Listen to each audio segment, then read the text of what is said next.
It looks like we are recording now. So this, just to let everybody know, we are going to record this so that when we're all done, we can share it afterwards for everybody. And then that way, if you have teammates that weren't able to attend, the recording will be available. So welcome everybody. My name is Jennifer Nespola-Lance. I head up the deliverability here at Kickbox, and I've got a great partner in crime today, Jakob Alexa, the founder and CEO of MailKit and Omnivery. And we're going to be discussing peak season, making sure you're looking at and considering all the strategies that will not only help you get to the inbox, but also considerations of things not to do. So let's get started. Hey everyone. Yes, Jakob, can you introduce yourself? Hey, I'm Jacob. I'm the CEO and founder of MailKit and Omnivery, two ESPs, each completely different. One is a marketing platform, the other one is a sending platform, so transactional sending. And I've been an email geek for over 20 years. Excellent. So really quick, just so you know, if you haven't heard of our companies, again, I come from Kickbox. I run the deliverability team, but Kickbox is really known for their verification tool. We do list verification to help pull out bounces and improve your data quality, as well as real-time validation, which is really helpful so that you don't lose an interested customer at the point of capture. And Jakob is going to discuss Omnivery, which he briefly touched on already. Yes, so Omnivery is a transactional email service, but we are exclusive, which means that we vet every customer. We want only the best customers to be on our platform so we can offer the cleanest IP space and reputation possible. So there are no spammers, no questionable senders, etc. We work a lot with the financial industry, healthcare industry, utility companies, but big brands as well who need to deliver their transactional but marketing emails as well. And we do a lot around non-human interactions and bot detections. And our approach is essentially we're here to deliver your emails rather than just send them. So we are very proactive when it comes to deliverability, talking to our customers, etc. Excellent.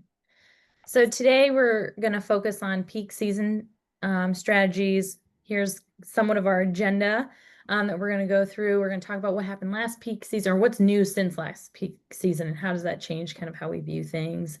Real quick recap on sender requirements, because they are so very important and are basically the foundation. If you don't meet them, you're not going to be successful. Some program configurations to consider or not. Things to consider for your system and making sure you're ready to go.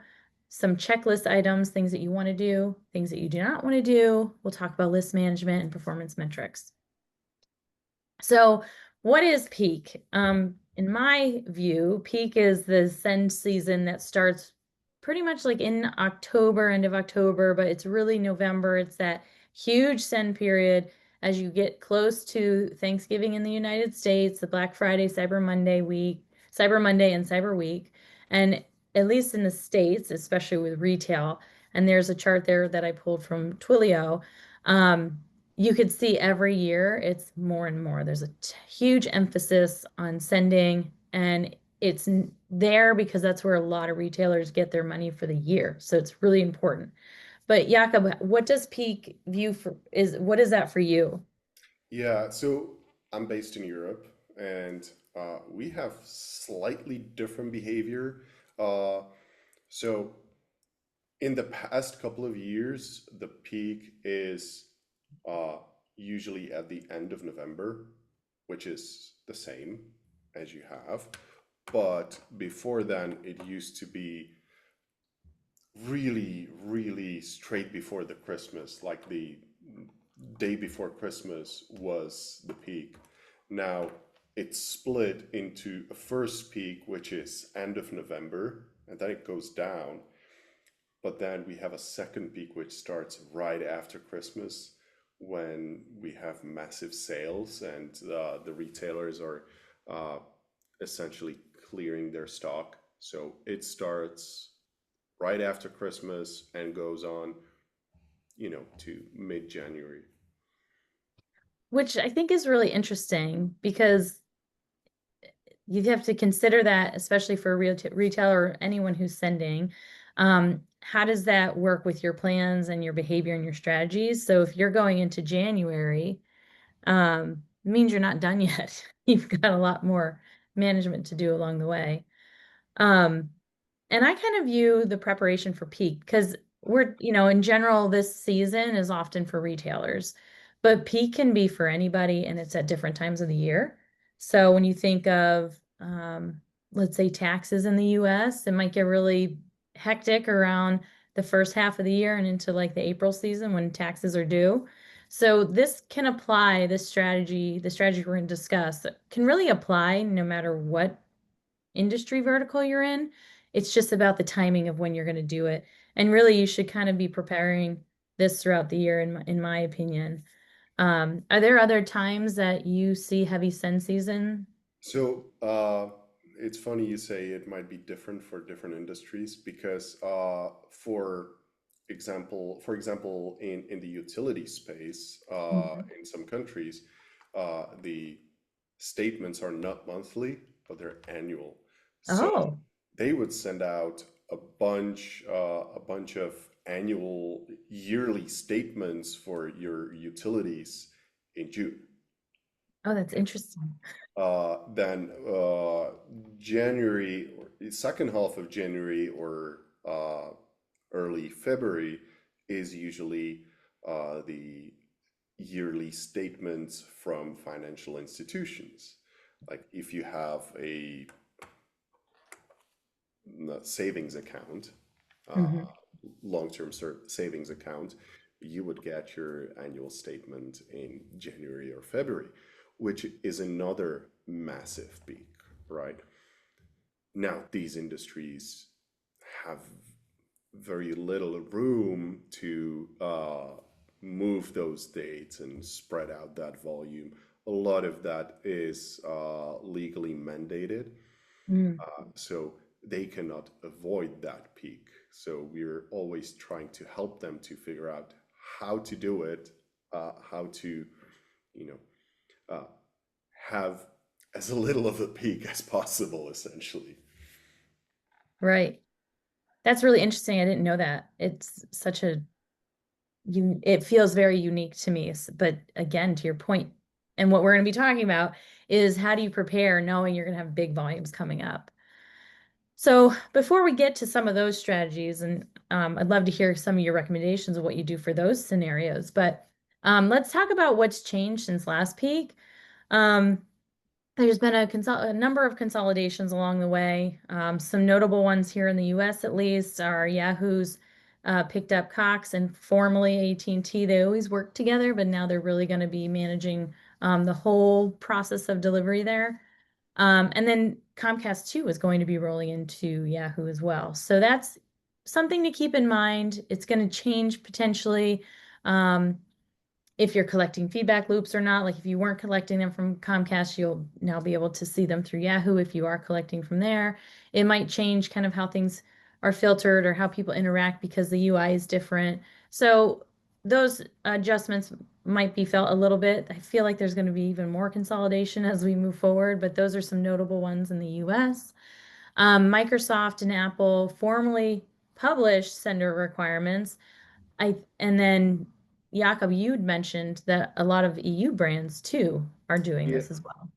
yeah, but the thing is, in Europe, only a couple of ISPs publicly said we're following the same sender requirements as Google and Yahoo. Hmm. Uh, Most of them did that quietly. Mm. So if if you're sending to Europe and you thought, well, they are not as strict, they are. They are just as strict. Uh, T-Mobile in Germany is on a different level. If on the US market, Microsoft is usually causing most of the trouble. Then in Europe, the troublemaker has always been T-Mobile in Germany. Very crazy provider from that perspective, and a lot of their requirements uh, go outside of standards, and senders are just scratching their heads. Mhm. Definitely, but these are all things that, there's been so much talk about the sender requirements and this is how you comply, but it is interesting to hear that, but then it's really good to see that is kind of unifying in a way, so you're not cherry picking. It's just do this and it works everywhere. Yeah, Some other, no, go but ahead. that was the whole point of standards. And Hmm. to be perfectly honest, I completely agree with Google's and Yahoo's step in this direction last year, because it was necessary. Everybody was ignoring those standards for years, and it required that enforcement essentially Hmm. for everyone to understand. Yeah. So some other things that maybe aren't a direct correlation to your deliverability, but it does impact how customers see and interact with your mail. So it does come in indirectly. Tabs, deal cards, and threading, um, as well as AI. AI, I think, is going to be constantly discussed for a while now. But Yahoo made some changes in their app so that you could see tabs there. I know Apple rolled that out, and they also have threading. So your messages, not just threading on one subject line, but they're threading a sender. So one sender is kind of grouped together. So that's something I think to keep in mind if somebody's using the Apple Mail app is if you are getting threaded, are there ways to break that apart? And if not, expectation setting even on your websites or other places that your customers may look for you, just to make sure like we are sending the mails, make sure you look for them and the different ways that they can look for them. Especially if they know like a sale's coming, they're going to look for you as a sender. They might search for you or something like that. But Jakob, can you talk a little bit about the Gmail deal cards? 'Cause that Yeah, seems fairly new. yeah, that's actually a very new thing, and very cool thing in my opinion, because Google has had schemas for quite a while now. Now they've been always playing around with which schemas they support and how. There are a couple that we've long known, like um, airplane airplane reservations would show up, and the schema would allow you to automatically have something in your calendar, etc. Now they released deal cards. It was last week that we got the notification about that, which summarizes the the deal that you're getting, the discount, and all of it uh, into a short abstract that shows up above the actual email body. So if there is a deal, um, which originally was like a promotions tab that could have had a promotion schema. Now it's a deal which will show you the discount code, the expiration, and allow you to go straight to the site and go get that deal. Uh, Yahoo has something similar in their mobile app, which uses the promotion schemas, and there you can look up the individual deals that you have pending in your mailbox, which I think might be even nicer, because you look at one place and you see all the deals from all of the brands you like. So pretty Mhm. cool. What I like about the idea with the schema, because I know there have been articles if AI does this, if AI pulls it out, they're making the selection of what to highlight.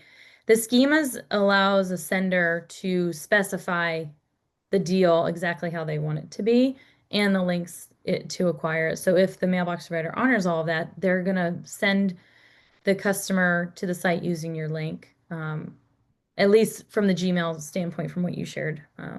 Yeah. So that still allows you to have control over this and allows you to highlight what you would like to in the email. Yeah, so the click tracking and all of it should remain intact. Now, in their announcement, it seemed like they will try to also automatically identify deals in emails in addition to schemas. Uh, I would definitely add the schema because I wouldn't want my brand to be misidentified and showing up, oh, there's a discount while there's Mhm. or confusing um, the user. I agree. That's a good point. Um, so the last thing here on the list as we continue to move on is economy.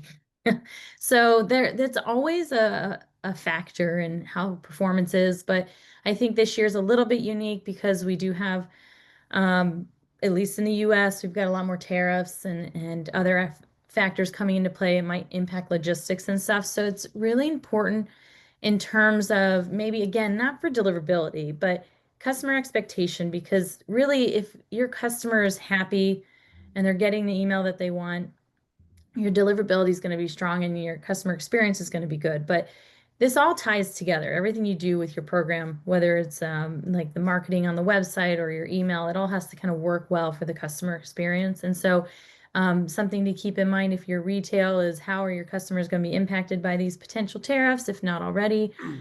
Is there shipping concerns that you need to keep in mind where you'd say on the site? Um, One thing I found the other day when I was shopping, it was nice to see the date of you'll get this by. So I knew, like, don't even bother ordering this one because I'm not going to get it in time for what I needed it for. And then it helps, highlight the products that I can order and get when I need to. So something to keep in mind as you go through. So not going to spend a ton of time on this one, sender requirements, because this has been hit over the head many times already. But again, this is a requirement. So I'll say you're not going to have much success if you don't. So make sure your domains are authenticated. Make sure your DNS records are correct. I'm finding more and more people stumbling over DNS records. If you're not sure, please reach out to your providers or your consultants just to double check. I often see a lot of collisions, or if there's multiple DNSs set up and they're not in sync, they're not putting the right values there. So these things are really important to the foundation of your email. I put reasonable complaints in there because every provider kind of has their own threshold of what's acceptable and what's not. But in the requirements from Gmail, they have a max of 0.3%, which is 3 out of 1,000, but really they want you at like 0.1 or lower. Make sure you get consent because that's a driver to complaints. Keep your list clean, meaning take out bounces and inactives. So just holding on to people because you think their account might be reactivated later is really not a good strategy. Um, Shady things are out. In other words, try not to be deceptive with your from names, or use any characters that might be deceptive, like check marks or anything like that that makes it try to look verified when it's not. Make sure you're coding to the RFCs. Most, I'd say the ESPs that provide coding features all have that figured out. TLS should also be covered by your ESPs. And then make sure you have list unsubscribe and honor those unsubscribes. And this one I really want to point out because I know there's features and yeah, you have to say like what your experience is with this. Some senders will mark something as transactional, but really look at it and make sure if it's transactional or not. And if you're not sure, collect the unsubscribe anyway, or at least have that option there. Because if you start to see unsubscribes, it's a data point that tells you your customers may not see this as transactional, or there's something about it they really don't like. And then you can make decisions from there on like what you do with those, at least in the US, what you do with those unsubscribes. If it's truly transactional, you can mail them again. But if it's not, take them off your marketing list. Take them off anything else that's not a required sending feature or sending message that you have to push out. What are your thoughts on some of these items or some of the ones that you want to really? So I would add two things. Mhm. First off, don't do the bare minimum. So the requirements that Google and Yahoo and all the mailbox providers have, those are the bare minimum. Mhm. Now, one day, and I hope it's going to be soon, they will increase that bare minimum. So uh, DMARC shouldn't be just with a non-policy. And there are two reasons. Uh, One, because it's the bare minimum. Second, it doesn't protect you. And you need to protect your domain because especially in the peak seasons, there might be uh, malicious senders who will try to impersonate you. And if they're good enough at that, they will find a way to become authenticated. Now, it goes back to the problem of SPF. A lot of brands include SPFs of old ESPs they used.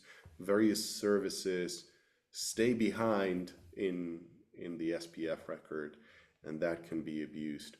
Or just the SPF is very generic and allows millions of IP addresses, which can be also an easy vector of attack. So try to get your domain to at least quarantine, if not reject policy, to protect yourself better. And then the second thing uh, is the unsubscribe and transactional emails. Now, I understand that marketers would love to have their emails considered as transactional and remove the option to unsubscribe because uh, they don't want unsubscribes. And we see emails that are not really transactional, like NPS emails, where you're asking your customers to give you feedback. That's not Mhm. transactional. It helps you. It's part of your marketing research. It's a marketing email. So make sure you don't try to send stuff that isn't really necessary for the recipient as transactional, right? And in a lot of European countries, that is actually illegal.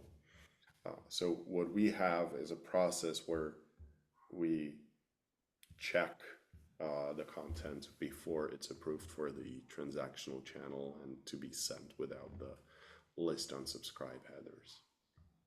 Excellent. So now we're going to get into some of the strategies, the to-dos that you can kind of look at to say, are you doing this now in preparation? And looks like there's a little text box there. So whoops. QA all your stuff, step one, before you go.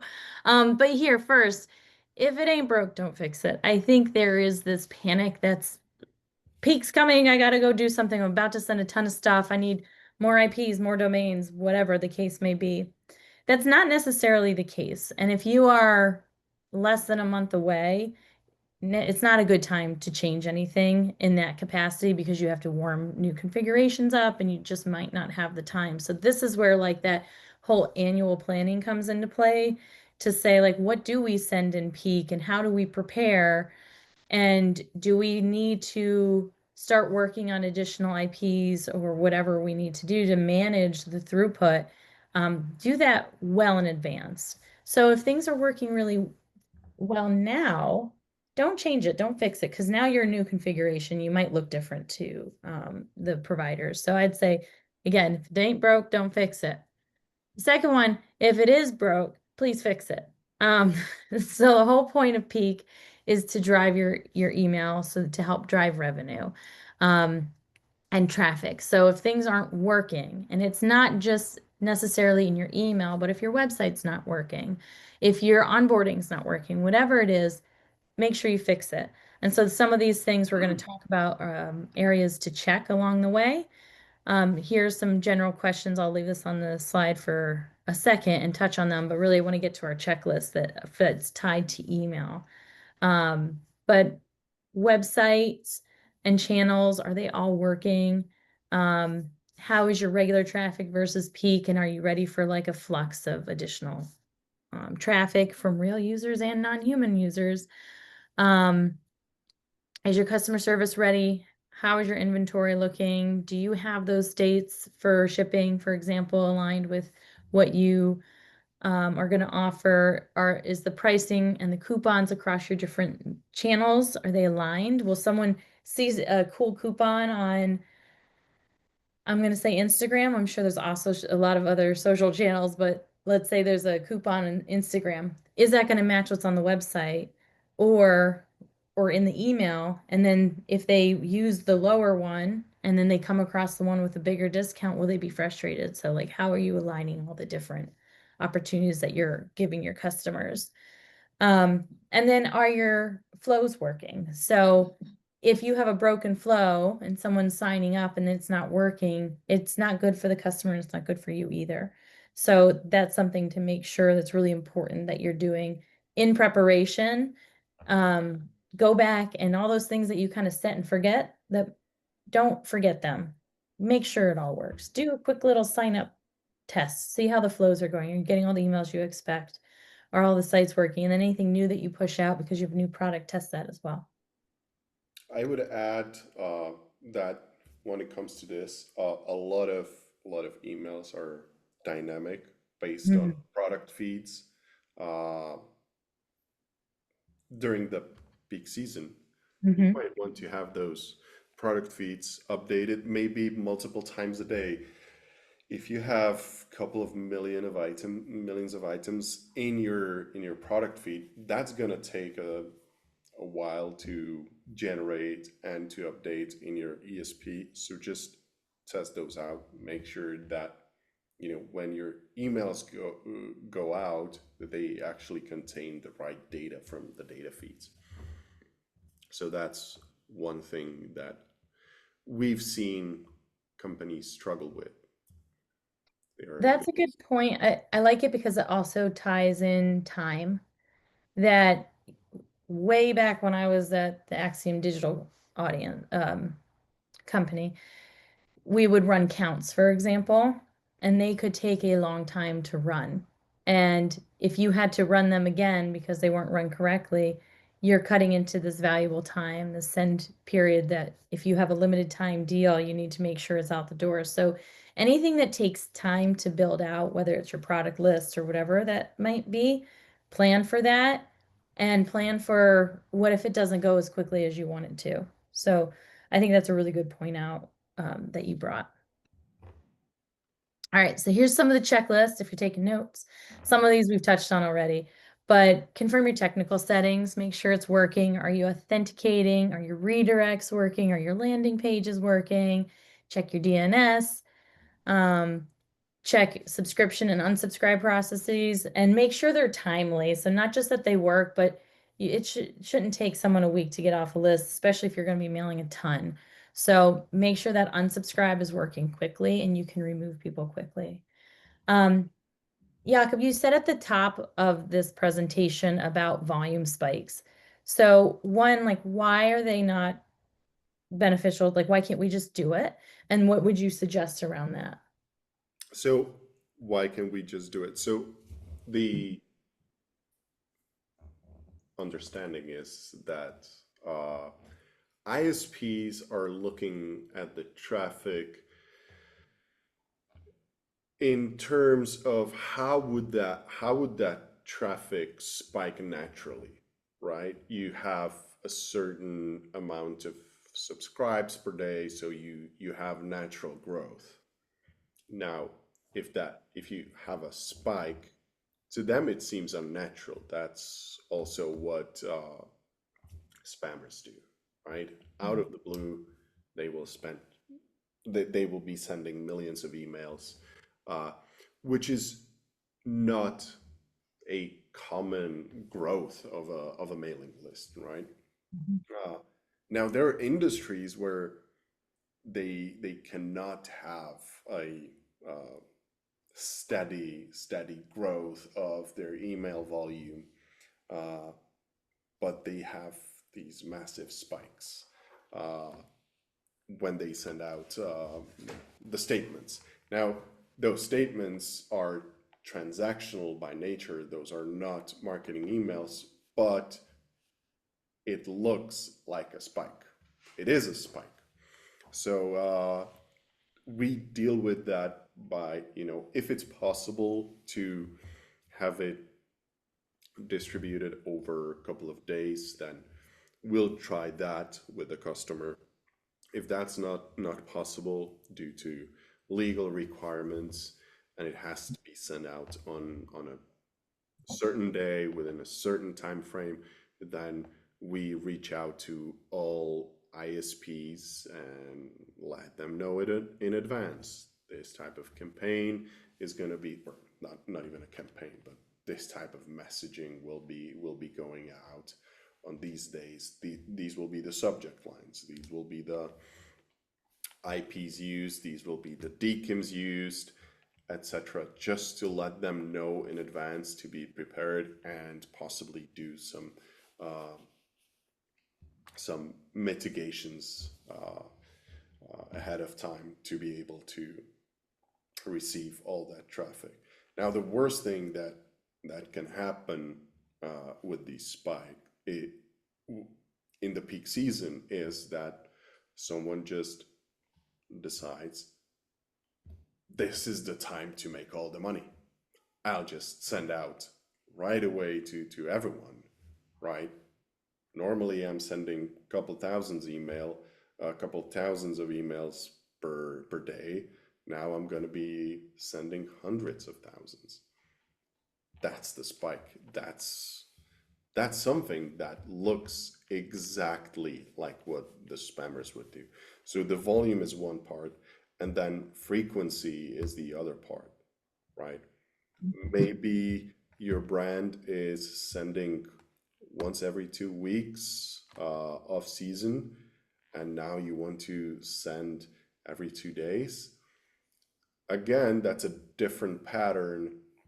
You cannot just go from every bi-weekly sends to sending every other day. So you really need to start ramping up everything, volume as well as frequency. And my recommendation is you should give yourself about a month, which is where we're at now, depending on where you're going. If you're only increasing like 10, 20%, you might have a little bit more wiggle room to get started sooner. But a question came in, and we still have more to go through the checklist. If you don't have time to do all the items on our checklist, what would we prioritize? And I'll make sure we touch on that question as we go. In my head, definitely you got to make sure things work and you're technically sound, but that ramp up and quality is really important. Some of the other things as we go through, and we'll keep moving.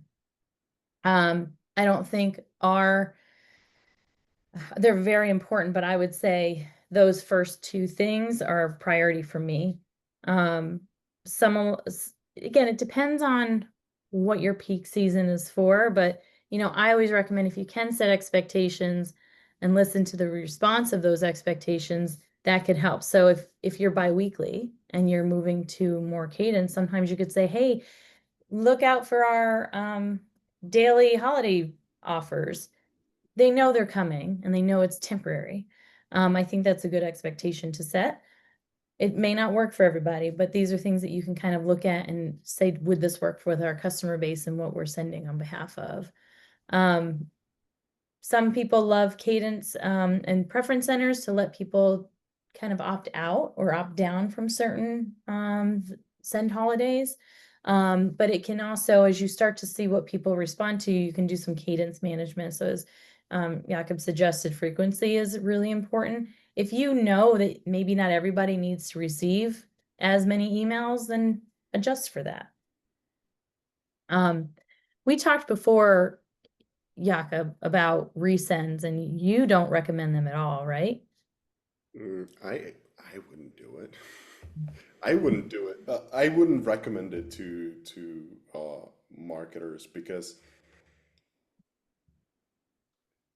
look at it from the user's experience, right? From the recipient's experience. Uh, During the peak season, they will be receiving 5 times as much emails Mm. as they do uh, during the off season. Uh, I personally get, maybe 50 newsletters or great deals every single day during peak season, and I might get five on a regular day. So the resends, the what is the point of doing that? You know, you have a bunch of other campaigns already scheduled. Uh, Resending something that just because you think that the recipient haven't seen it, like it's put yourself into the ISP's shoes. Wouldn't you call it toxic? I would. Mm-hmm. And identifying whether the recipient opened the email or not, that's very tricky. Unless your platform does bot detection really well, you will have a ton of invalid signals. What you can do is to ignore those and consider that nobody opened that email.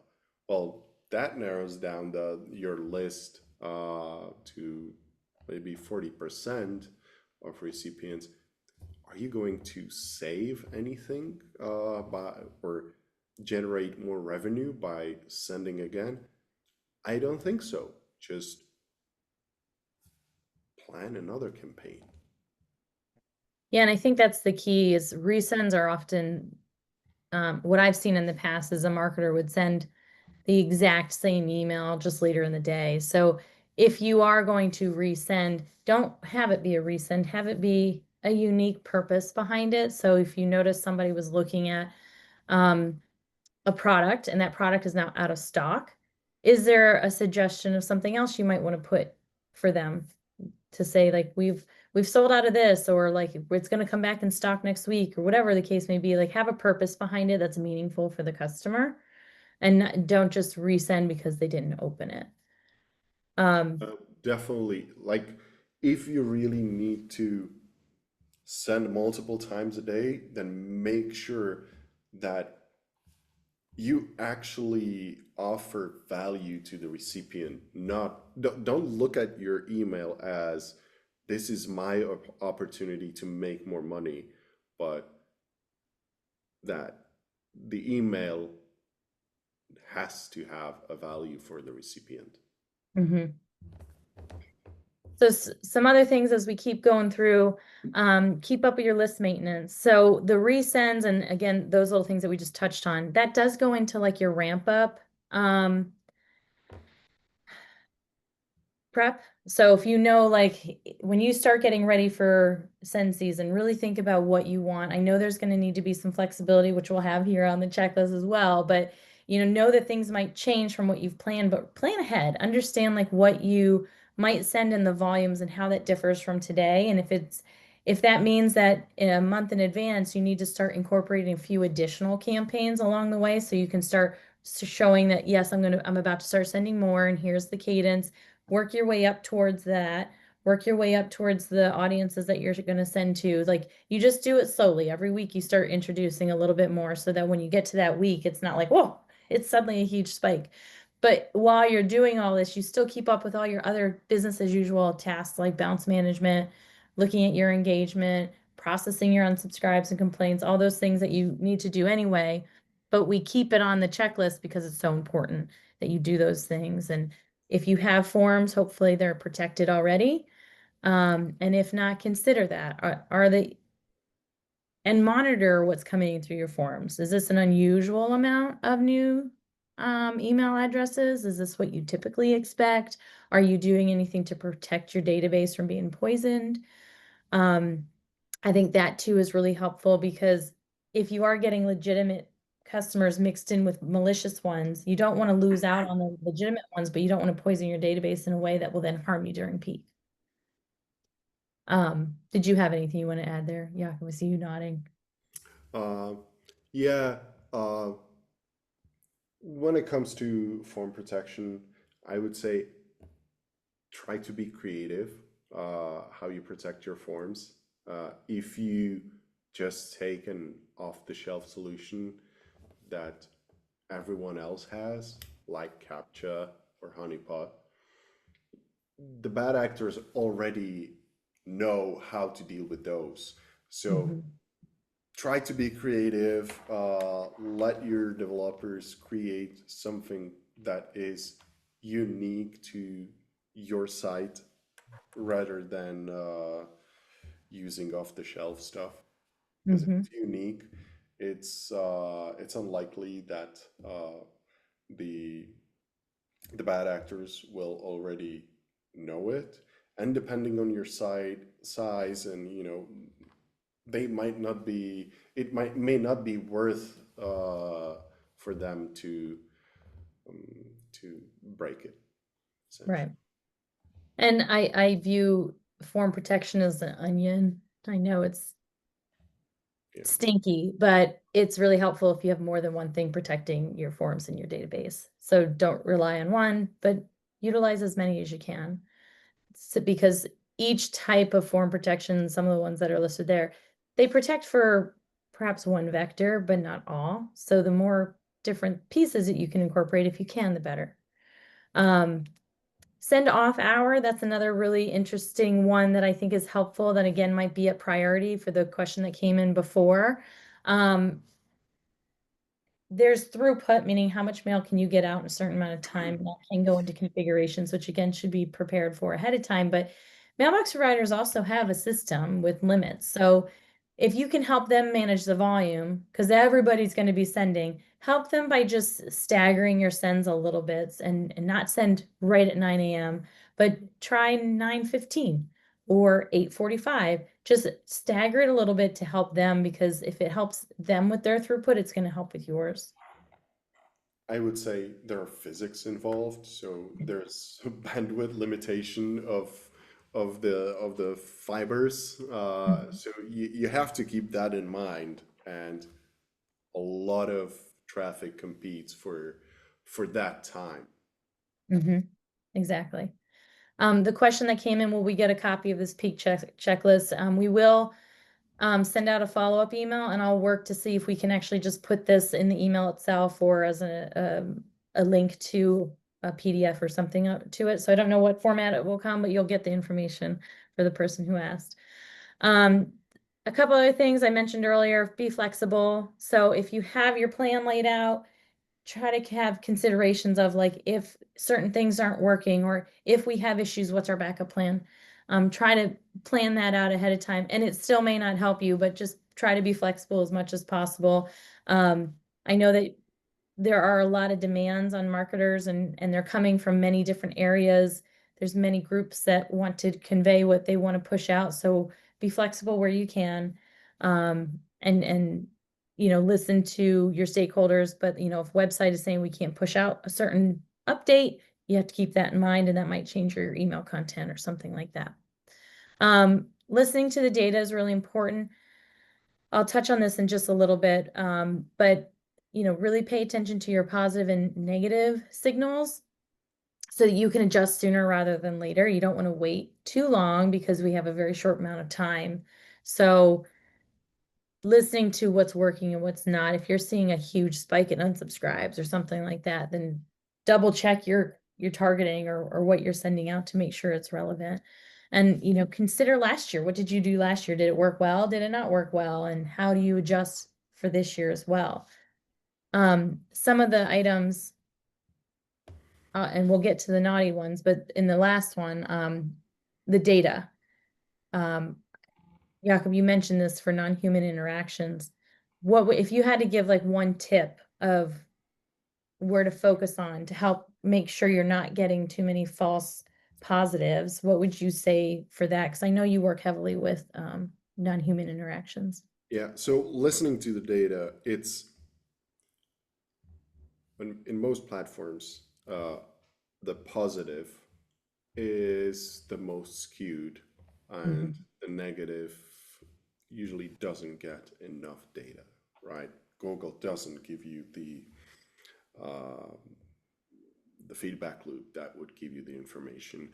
And now that they are retiring the domain reputation, IP reputation, there will be even less data that you can easily look at and feel good about your marketing program, even though most of these data sets are flawed by design, whether you're looking at the postmaster tools and feeling good about your good reputation, good domain reputation, your messages might still be hitting the spam folder, right? Uh, if you have a ton of opens, so it's great. It gives you a good feeling, but half of that is going to be bots, Apple MPP, etc. So make sure that your platform at least suppresses Apple MPPs. When it comes to clicks, those are more reliable. But then again, there's, right now in B2C sphere, about 15% of all clicks come from bots. If you're in B2B, you're going to be hitting 70 to 80% of clicks being non-human. So these are all skewed. Uh, the best you can do is pick a platform that provides good detection methods. Many ESPs have at least something. Some are using RBOT detection to improve their data. But I think you can also, or you should be looking at what really matters, and that's sales, conversions. Look at the end of the funnel. That's where your best data is. Yes, thank you. I know we're getting close to time, so I'm going to zip through some of these. I would just also add trending. Look at trending. It might be non-human interactions, but if they all drop and MPP is not happening, if you are tracking those, there's probably a change in placement. So trending is also very important to consider. Yeah. Um, so let's jump in. I'm going to kind of go through these a little quick so we have a little bit of time for Q&A. We mentioned this first one already. Don't just start blasting. We need to ramp up to it. Get to the point where this is a new send, or this is your send strategy, and it's not just, what happened to this sender? Now they're sending a ton that I'm not used to seeing. Don't dig deep into your database, and I know it's very tempting.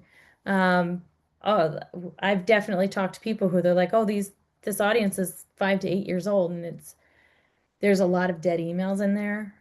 There's a lot of people who just aren't interested anymore, which can lead to complaints and other negative factors, which you may or may not see. Again, like Jakob said, complaints aren't something that Gmail will provide, and not all providers send over every complaint that they get, even if they do that. And making sure you're not sending just to be at the top of the inbox. I think that's it's not something you'll be able to realistically do, especially with all the other mail coming out. I feel like That's you want to essentially say, the resend. yeah, essentially the resend, exactly. And I just realized that part of like what's changed from last year to this year, and I didn't have it in the deck when the news was announced, and I didn't even think about it till just now to update it, but Google Postmaster Tools still very helpful, gives you a lot of great data points. I know that they're working on adding more to it, but that's going to change for this peak season. You're not going to see your IP and domain reputation. So again, really look at all of your data points and those conversions, like Jakob was saying, to try to measure how well you're doing and the trending along the way, because that is a change actually that's going to be rolled out in about a week or so, a little over a week, where that some of that visibility will go away. Some other things here, I'll kind of summarize some of this, and then, Jakob, if you want to add to it as well. No brand is immune to deliverability issues. So if you're like, I'm a huge retailer that everybody knows, it's simple enough for me to just send and do what I need to because I'm a well-known brand. It doesn't work like that. That's not how the filterings look. They do have brand reputation and trust and all that kind of stuff that goes into it, but they also know that bad behavior is bad behavior. So sending in a way that gives their customers a negative experience, regardless of who you are, is not acceptable to the mailbox providers. So the filters will flag that. And remediation isn't always a quick turn. So if you have a week to week and a half window to get the most money, that's not the time where you want to be blocked for bad behavior. I would add to that, keep in mind that this is the peak season, so the providers will be the busiest. So Yeah. any remediation, any mitigation will take much longer than during off season. Simple as that. That's a great point. They're just as busy, if not more, than every sender out there. So maybe somebody who might respond in an hour to a ticket or a day to a ticket, it might be 2 to 3 days, because everybody's filing tickets. In addition to all the new mail that they have to manage as well. This is one that Jakob, you and I spoke about experimenting. Filters love consistency.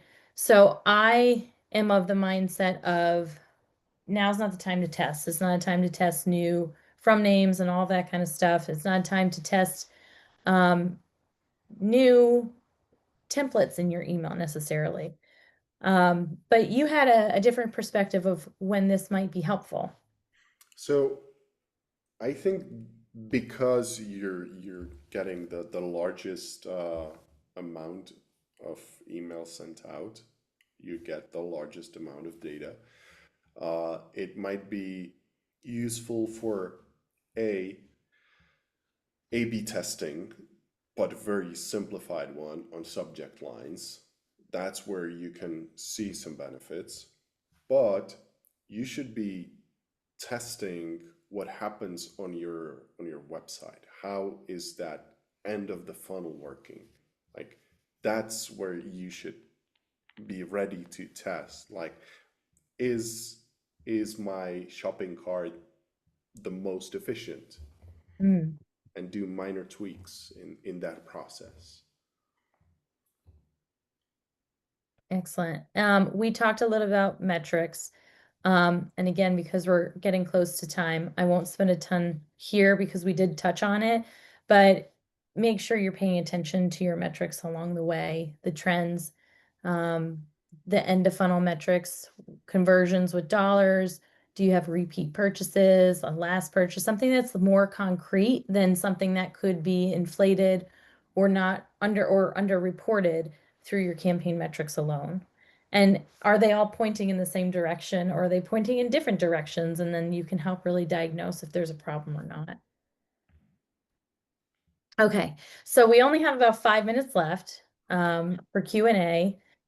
Before we jump into that, I do want to thank everybody for joining today. I did want to let you know that Kickbox is having a sale in preparation of Black Friday, Cyber Monday, so feel free to use that code. But other than that, I'll open it up for questions. Feel free to put them in the Q&A.